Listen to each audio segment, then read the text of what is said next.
यस्तै नै रहेछ जीवन। हिँड्न खोज्दा ठोकिन्छौँ कहिले, हाँस्ने बेला आउँछ बिर्साइदिने सबै दुःखको पहिलो चेप्टर।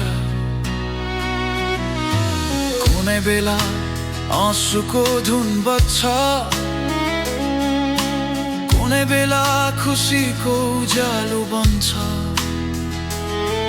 तर दिन त बग्छ, बग्दै नै जान्छ। हामीले रोक्न नसक्ने नदी झैं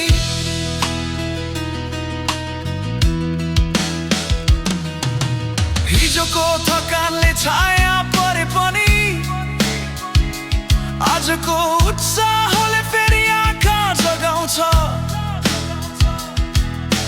भोलिको आशाले मनभित्र एउटा नयाँ बाटो फेरि खोलिदिन्छ। जिन्दगी त रोकिँदैन, हामी रोक्ने हैनौँ। सायद यही हो परिभाषा जिन्दगीको। दुःख सुख हाँसो रुदन सबैलाई लिएर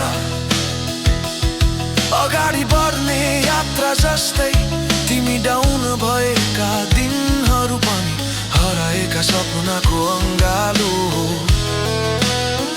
धेरै लडे पनि फेरि उठ्नै पर्छ, यही नै हो जिन्दगीको भाका। खान्छ दिल चोट तर खोज्छ उपाय, यही हो मानिसको यात्रा।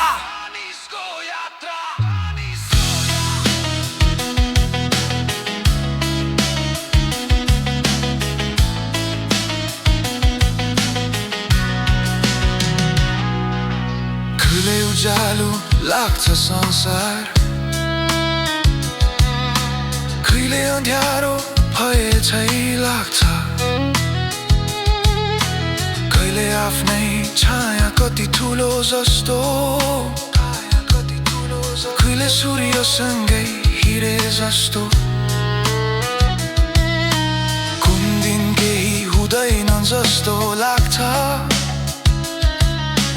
कुन दिन सबै ठिक भए जस्तो। जिन्दगीले यति मात्रै भन्छ, हिँड तिमी हिँड्दा मात्रै बाटो खुल्छ। आउने हातहरू सबै सहारा हुँदैनन्, कहिले तिमीलाई आफ्नै कान ढाकेर चल्नु पर्छ।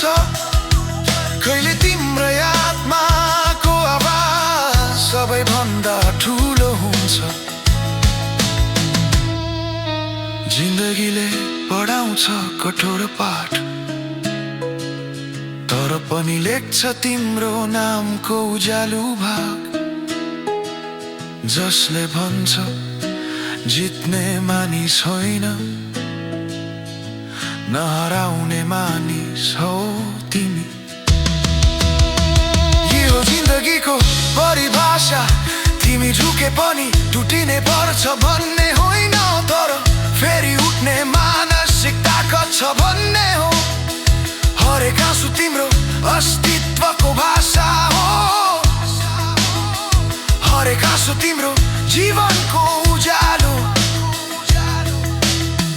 तिमी बढ्दा बाटो टाढा हुन्छ, तर तिमी चलिरह्यौ भने बाटो नै तिम्रो साथी भन्दै दिन्छ।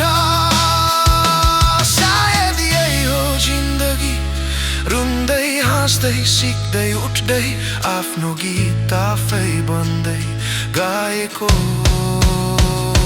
यही हो जिन्दगीको गीत।